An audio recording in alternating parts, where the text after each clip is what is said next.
ಮಾನ್ಯ ಮುಖ್ಯಮಂತ್ರಿಗಳು ದೆಹಲಿಯಲ್ಲಿ ನಮ್ಮ ರಾಜ್ಯದ ಲೋಕಸಭಾ ಸದಸ್ಯರನ್ನ ರಾಜ್ಯಸಭಾ ಸದಸ್ಯರನ್ನ ಇಂದು ಸಂಜೆ ಸಭೆ ಕರೆದಿದ್ದಾರೆ. ಉದ್ದೇಶ ಏನು ಅಂತ ಹೇಳಿದರೆ, ರಾಜ್ಯದಲ್ಲಿ ಬರದ ಪರಿಸ್ಥಿತಿ ಬಹಳ ಗಂಭೀರವಾಗಿದೆ. ಮುಂದೆ ಏನು ಮಾಡಬೇಕು ಅನ್ನೋದ್ರ ಬಗ್ಗೆ ಸರ್ಕಾರ ಈಗಾಗಲೇ ಅನೇಕ ಚರ್ಚೆಗಳನ್ನು ಮಾಡಿದೆ. ಈ ಮಧ್ಯೆ ಮುಖ್ಯಮಂತ್ರಿಗಳು ಮತ್ತು ನಾನು ಕೂಡ ಪ್ರಧಾನಮಂತ್ರಿಗಳಿಗೆ, ಕೃಷಿ ಸಚಿವರಿಗೆ, ಗೃಹ ಸಚಿವರಿಗೆ ಪತ್ರವನ್ನು ಬರೆದಿದ್ದೇವೆ. ಯಾವುದೂ ಕೂಡ ಪ್ರತಿಕ್ರಿಯೆ ಬಂದಿಲ್ಲ ಇನ್ನೂ ಕೂಡ.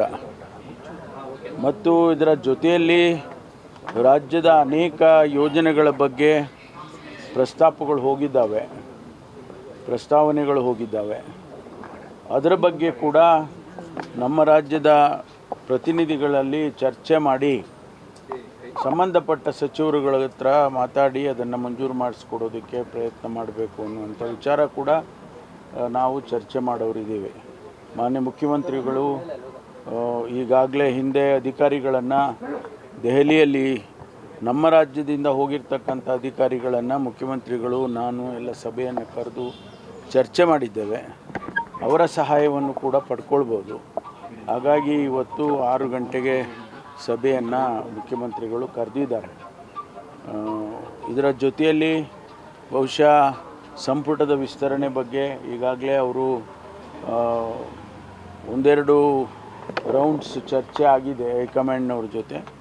ಇವತ್ತು ಕೂಡ ಆಗ್ಬೋದು ಅಂತ ಅಂದ್ಕೊಳ್ತೇನೆ. ಒಂದು ವೇಳೆ ಅದಾದರೆ ಅನುಮತಿ ಸಿಕ್ಕಿದರೆ ಸಂಪುಟ ವಿಸ್ತರಣೆ ಕೂಡ ಆಗುವಂಥ ಸಾಧ್ಯತೆಗಳಿದ್ದಾವೆ.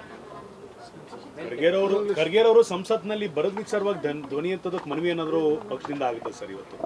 ಅಲ್ಲ, ನಾವು ಪ್ರಯತ್ನ ಮಾಡ್ತೀವಿ. ನಾವೆಲ್ಲ ಅವರಿಗೆ ಮನವಿಯನ್ನು ಮಾಡಿಕೊಳ್ತೀವಿ. ಸದನದಲ್ಲಿ ಆದರೂ ಪ್ರಸ್ತಾಪ ಮಾಡ್ಬೋದು, ಅಥವಾ ಪ್ರಧಾನಮಂತ್ರಿಗಳಿಗೆ ಸಂಬಂಧಪಟ್ಟ ಸಚಿವರುಗಳಿಗೆ, ಗೃಹ ಸಚಿವರು, ಕೃಷಿ ಸಚಿವರು, ಅವ್ರ ಜೊತೆಯಲ್ಲಿ ಕೂಡ ಪ್ರತ್ಯೇಕವಾಗಿ ಅವರು ಮಾತಾಡ್ಬೋದು. ಒಟ್ಟಾರೆ ನಮಗೆ ರಾಜ್ಯಕ್ಕೆ ಒಂದಿಷ್ಟು ಸಹಾಯವನ್ನು ಮಾಡೋದಕ್ಕೆ ನಾವು ಅವರಿಗೆ ಪ್ರಸ್ತಾಪ ಮಾಡಬೇಕು ಅಂತೇಳಿ ಮನವಿಯನ್ನು ಮಾಡ್ತೇವೆ.